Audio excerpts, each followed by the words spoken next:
qui sont aptes, qui sont aptes, peuvent prendre la Sainte Seine.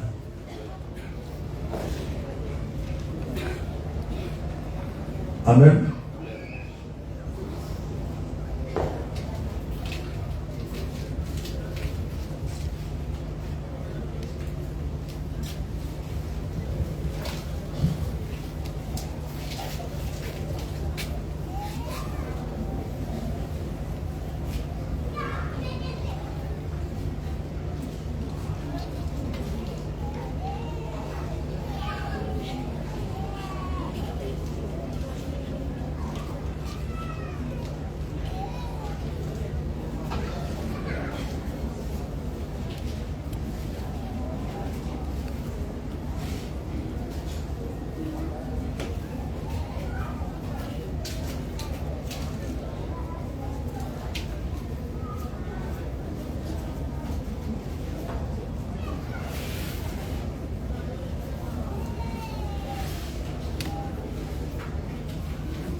Je vais briser le pain que voici au nom du Seigneur Jésus-Christ, afin que nous puissions le prendre dans la joie, dans la paix, dans l'union et dans l'unité.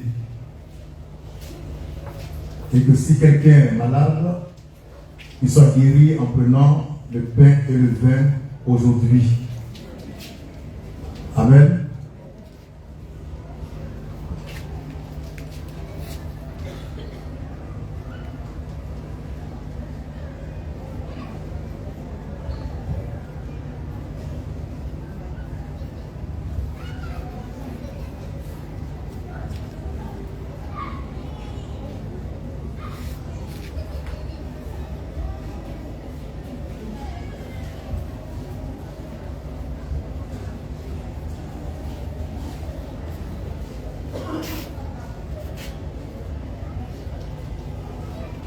Ce vin que voici représente le sang de Christ qui a été répandu pour nous.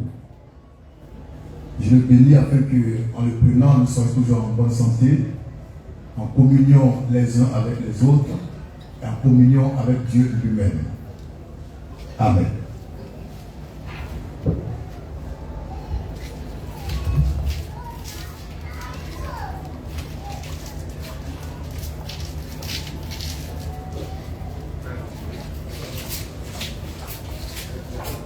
Pendant que les anciens s'occupent du repas, nous allons prendre le premier prédicateur. Il vient pour son message. C'est qui? Pasteur Caleb. Ok.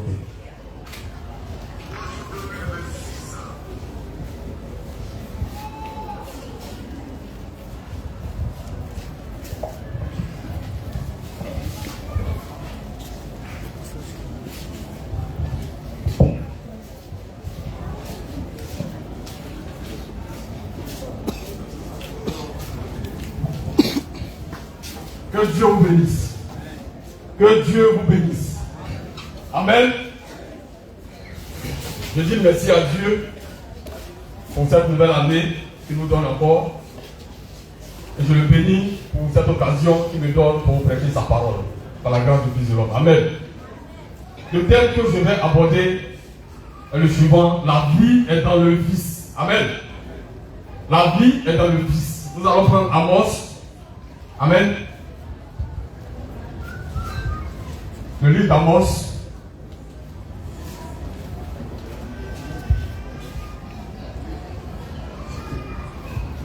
Amos 8, à partir du verset 11. Lecture. Amos 8, à partir du verset 11. Oui. Voici. Les jours viennent. Les jours viennent. Dit le Seigneur. Oui. Où j'enverrai la famine. La famine. Dans le pays. Dans le pays. Non pas la disette du pain. Oui. Et la soif de l'eau. Oui. Mais. La faim et la soif. La faim et la soif. D'entendre les paroles de l'Éternel. Les paroles de l'Éternel, les paroles de vie, les paroles qui sauvent, les paroles de la vie éternelle. Amen. Et nous sommes dans ce temps-là où les gens courent partout. Nous voyons à Londres. Amen. À Jeffersonville, sur le tombeau de Branham. Amen. Au Vatican, partout, pour chercher la parole de Dieu. Mais ils ne la trouveront jamais. Pourquoi? La parole de Dieu se trouve dans un homme. Amen. La parole de Dieu se trouve dans un homme.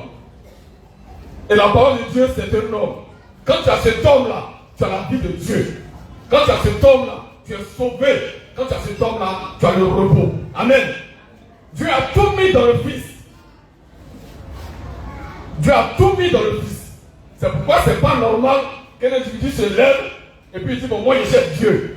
Alléluia. On ne cherche pas Dieu, on cherche le Fils. Si tu as trouvé le Fils, tu as la vie. Si tu n'as pas le Fils, tu es maudit. Amen. Si tu n'as pas le Fils, tu es maudit. Pourquoi? Dieu a tout mis dans le Fils. Que Dieu vous bénisse. Amen. Dieu a tout mis dans le Fils. La guérison est dans le Fils. La paix est dans le Fils. La joie est dans le Fils. Le repos est dans le Fils. Le réconfort est dans le Fils. Amen. C'est pourquoi il faut le Fils. Alléluia. Nous allons prendre acte du Californie.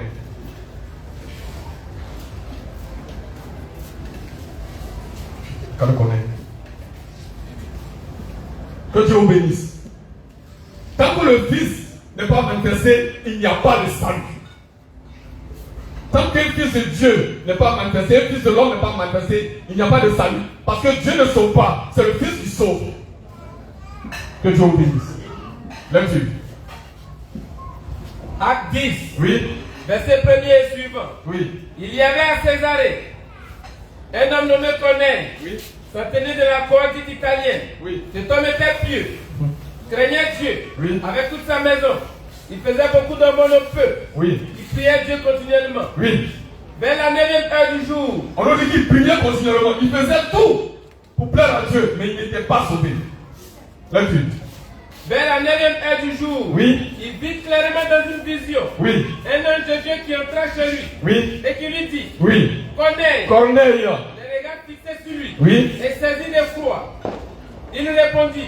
Quel Seigneur. Oui. Et l'ange lui dit. L'ange lui dit maintenant. Tes prières. Oui. Et tes aumônes sont montées devant Dieu. Oui. Et il s'en est souvenu. Oui. Envoie maintenant des hommes à Jopé. à Jopé. Et fais venir Simon. Fais venir Simon. Nommé Pierre. Oui. Il est logé chez un certain Simon. Oui. Correilleur, dont la maison est près de la mer.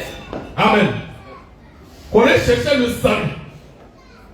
Et l'ange descend sur lui. Amen. L'ange descend sur lui et lui dit, pour que tu sois sauvé là, il faut que Pierre vienne.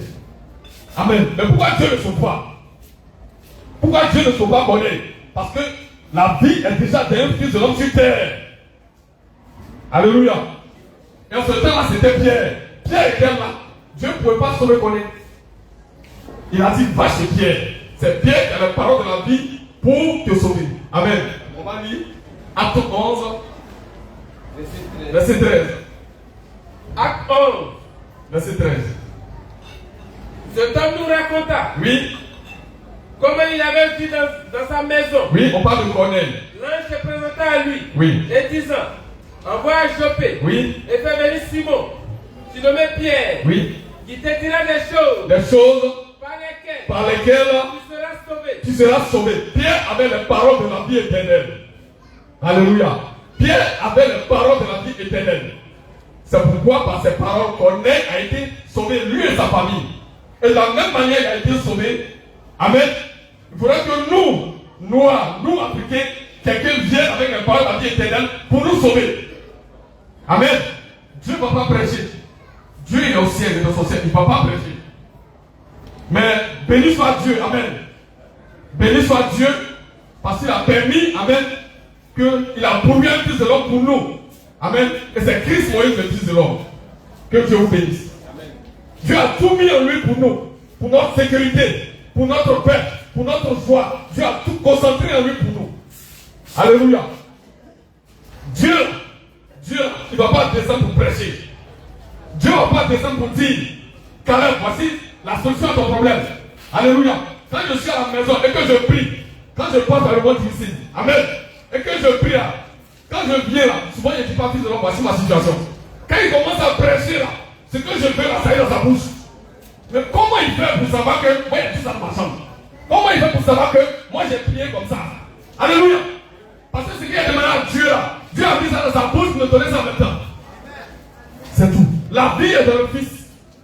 Alléluia. La vie est dans le Fils de l'homme. La vie de Dieu là est concentrée dans le Fils de l'homme. Et Dieu lui a donné tout pouvoir. Alléluia. Que Dieu vous bénisse. Amen. Avant de progresser, je vais dire quelque chose encore, un témoignage. La vie est dans le Fils. La vie n'est pas dans un livre. La vie n'est pas ailleurs. La vie ne se balade pas. La vie est concentrée dans le Fils. Amen. Vous voyez, il y a 2 ans, à la consécration du tabernacle de Savo. Amen. Il y a eu une veillée. Et le Fils de l'homme a pris la parole. Quand il a pris la parole, il a dit quelque chose. Amen. Il a dit, je te dis les clés du royaume des cieux. J'ouvre le ciel quand je veux et je ferme quand je veux. Amen. Il a dit ça et ça m'a interpellé. Mais quelqu'un qui peut ouvrir le ciel à sa volonté et fermer le même ciel à sa volonté. Amen. Mais je vais laisser, je vais lire pourquoi. Moi, quand même, je vais lire la Bible là, pourquoi. Je cherche quoi? Je cherche quoi? On dit quelqu'un là, le ciel s'ouvre à sa volonté. Le même ciel se ferme à sa volonté. Tu vas chercher voir la Bible. Frère, la vie est dans le Fils de l'homme. La vie est en lui. Dieu a mis la vie en lui pour nous faire du bien. Amen. La vie est en lui, pleinement. C'est pourquoi nous, on n'a pas de problème. Amen. Les épreuves peuvent venir, mais parce qu'ils sont venus, ils vont partir de nous. Ils vont partir. Pourquoi on a le Fils? On n'a pas de problème. Amen. On n'a pas de problème. Que Dieu vous bénisse. Que Dieu vous bénisse. Mon message c'est pour dire que le Fils là, le Fils de Dieu là, c'est lui qui donne la vie. Et en dehors de lui, il n'y a pas de vie. Amen. Que Dieu vous bénisse. Que Dieu vous bénisse. Et que Dieu vous garde. J'en ai fini.